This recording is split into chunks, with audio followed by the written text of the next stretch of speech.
ஸ்தோத்திரம்.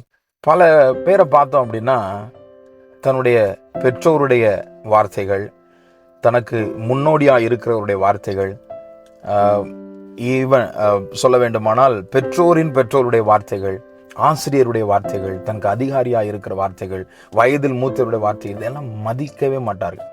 யார் என்ன சொன்னா என்ன, எனக்கு எப்படி விருப்பமோ நான் அப்படிதான் வாழுவேன், நான் விரும்புகிறபடி தான் என்னுடைய வாழ்க்கை இருக்கும் என்று சொல்லி பல நேரங்களில் பலர் சொல்வதை நாம் பார்த்திருக்கிறோம். இங்கே ஆதியாகமம் 28ஆம் அதிகாரம் 7வது வசனத்தில் நாம் பார்த்தோமானால், யாக்கோபு தன் தகப்பனுக்கும் தன் தாய்க்கும் கீழ்ப்படிந்து. பிரியமான தேவனுடைய பிள்ளைகளே, நீங்க எவ்வளவு படிச்சிருந்தாலும் பரவாயில்ல, ஒருவேளை உங்களுடைய பெற்றோர் படிக்காதவர்களாக இருந்தாலும் பரவாயில்லை, உங்களுக்கு பெரிய அனுபவம் இருக்கலாம், உங்களை இந்த உலகமே மதிக்கலாம், நீங்க இந்த உலகத்துல பெரிய அந்தஸ்துல இருக்கலாம், உயர்வான இடத்துல இருக்கலாம்.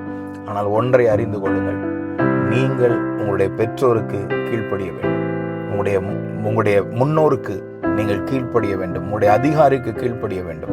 அதைத்தான் வேதம் நமக்கு கற்றுத் தருகிறது.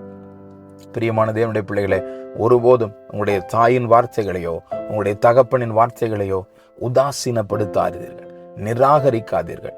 அவங்களுக்கு என்ன தெரியும், அவங்களுக்கு படிப்பறிவு இல்லாதவங்க, அவங்க சொல்றதெல்லாம் நான் கேட்க முடியுமா என்று சொல்லி ஒருபோதும் சொல்லாதிருங்கள். உங்களுடைய பெற்றோருக்கு கீழ்ப்படியுங்கள். ஆமென்.